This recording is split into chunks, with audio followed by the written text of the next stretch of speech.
ezt a végtelen kitartást, ami egy szolgálathoz végtelenül nagy szükségünk van rá. És mindehhez pedig azt a mélységes alázatot, amit én kaptam, és gyermekként szívembe vittem. És én először a Jóistennek köszönöm meg, tiszteletes bácsémnak, tiszteletes nénimnek, és ennek a Tiszakarádi gyülekezetnek. És én bármerre megyek, én mindenhol boldogan mondom el, a Jóisten milyen gyökérből hajtatott ki.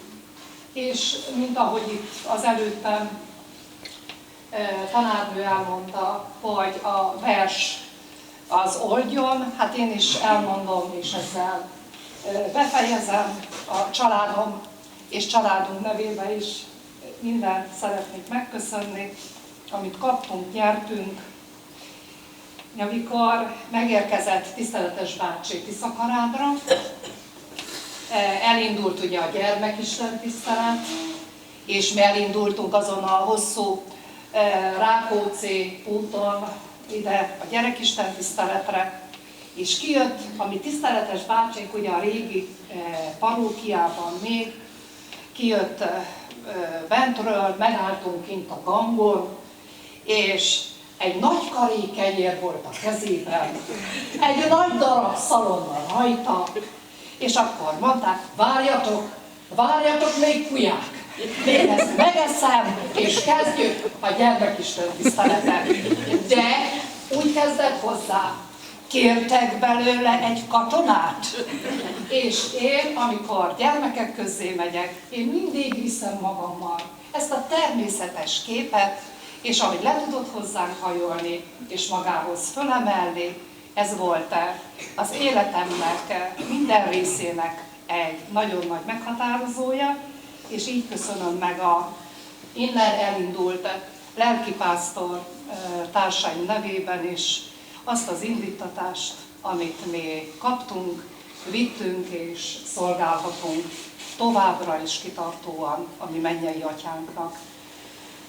Testvéreim, szüleim és a Hernád Németi gyülekezet nevében is áldást kérünk minden hátralevő időre, mint ahogy olvastam az igét Timóteusi levélből, mert övé a dicsőség most és örökkön örökké. Amen. És áldjon mindenkit a Jóisten szeretteiben. Testvérek, van egy alkalom, amit le kell bonyolítanunk, mert van egy énekünk, ami úgy kezdődik, hogy üres kézzel kell menni. Hát most szeretnénk a nagy tiszteletünket megajándékozni, ne üres kézzel menjen el.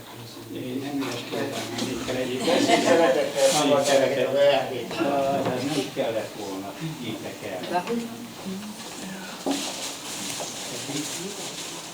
Ne menjen el senki, drága testvérek, mert mindenek előtt ki fogok osztani egy jövő évi kártyanaptárt a Tiszakarádi református templommal és az én kívánságommal. Utána pedig a kisteremben szeretettel várjuk mindenkit, egy-két szem pogácsára, süteményre, kólára, borocskára, nagyon finom cukoriból. Nem fogunk beférni itt is. Itt is igen, mert nem gondoltuk, hogy ennyien leszünk, de örülünk neki.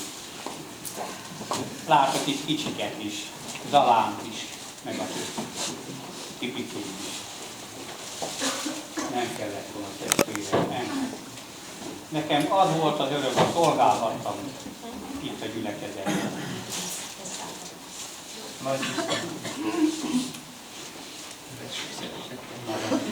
de nem kellett volna.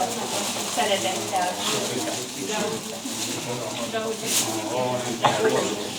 Ezt én a nagy tisztelet úrnak sokszor szeretettel veszem. Jaj, de nem kellett volna maguk. De nem adott.